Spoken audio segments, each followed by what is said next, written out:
everyone, in today's video I'll tell you how to fix touch problem in your device Nokia G100 and G400.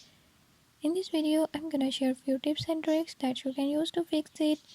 If you found these tips helpful, press the subscribe button and ring the notification bell. Make sure to watch complete video and learn how you can do it. Let's get started.